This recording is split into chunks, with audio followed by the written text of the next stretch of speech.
6 মাস আগে বাজার থেকে উপার্জনের একমাত্র মাধ্যম ব্যাটারি চালিত ভ্যান চুরি হয়ে যায় ঝরুয়া পালের।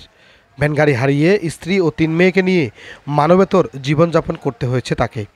অভাবে জুটত না 3 বেলা খাবার, বোঝা ছিল এনজিও থেকে নেওয়া ঋণের কিস্তিরও। কাজো বাজারে ঢুকে কষ্ট করে নেয়, নিগলে আসে দেখি যে ভ্যান আমার নাই। আমার ভ্যানটা হারাই গেল, আমি আর পাতিল কিভাবে ব্যবসা করব? আমার তো ঠ্যাং হাত ভাঙে গেল ধরতে, ওইটাই তো আমার নির্ভয় কষ্ট। ওই তো ভ্যানটা হারাই যাওয়ার পরে খুবই 1 কেজি চাউল নাই, তে খালি ভাত রান্না করে খাই। মাহাজন করে না করে ওইলা ধার করে ওইলা করে নে, তারপর আনে খাই। কোনোদিন তরকারি নাই, ওই নেই শাকসবজি জড়াই টরাই নে ভাত। সে খুব ভ্যানটা হারা যাওয়ার পরে সে খুব অসহায় হয়ে গেল। অসহায় হওয়ার পরে সে ভ্যানটা গ্রামের লোক সব খোঁজা করে গেলো, কিন্তু ভ্যানটা পাওয়া যায় নাই। তখন সে খুব দুশ্চিন্তা পড়ে গেলো।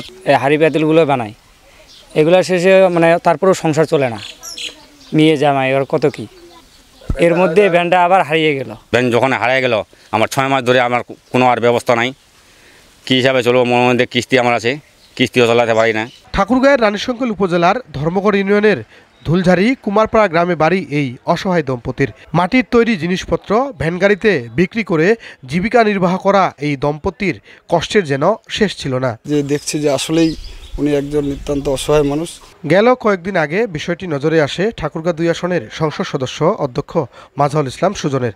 স্থানীয় নেতাকর্মীদের মাধ্যমে খোঁজখবর নিয়ে জানতে পারেন পুনরায় ভ্যান কেনার সামর্থ্য নেই পরিবারটির। এই অবস্থায় শনিবার বিকালে রানীশঙ্কল উপজেলার কাউন্সিল বাজারে ওই ভ্যান চালককে ডেকে নতুন ভ্যান হাতে তুলে দেন এমপি মাঝহারুল ইসলাম সুজন।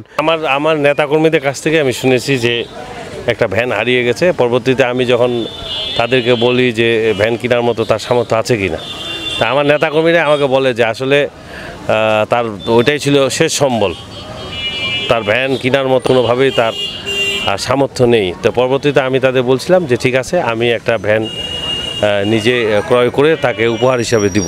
আজকে সেই ভ্যানেই আমরা সকলেই, আমাদের দলীয় চেয়ারম্যান, সভাপতি, আমাদের সাধারণ সম্পাদক উপস্থিত আছেন, সকলে মিলিয়ে আমরা, আমাদের দলীয় নেতাকর্মীরা উপস্থিত আছেন, আওয়ামী স্বেচ্ছাসেবক লীগ, ছাত্রলীগের, তাদের সহ আমরা আজকে ভ্যানটা তুলে দিচ্ছি।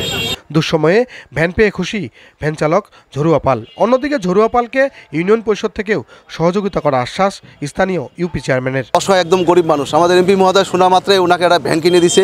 এই জন্য আমরা এমপি সাহেবের প্রতি আমরা কৃতজ্ঞতা জানাচ্ছি। আমার এলাকার মানুষ, একটা অসহায় মানুষ আজকে একটা ভ্যান পাইলো, তার রুটি রোজগার একটা জায়গা হলো।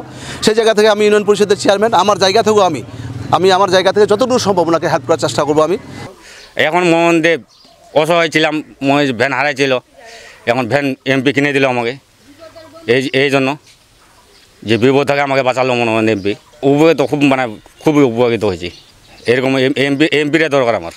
এর আগেও ঠাকুরগাঁ 2 আসনের নির্বাচনী এলাকায় অসংখ্য মানবিক কাজ করতে দেখা গেছে এমপি মাঝহারুল ইসলাম সুজনকে।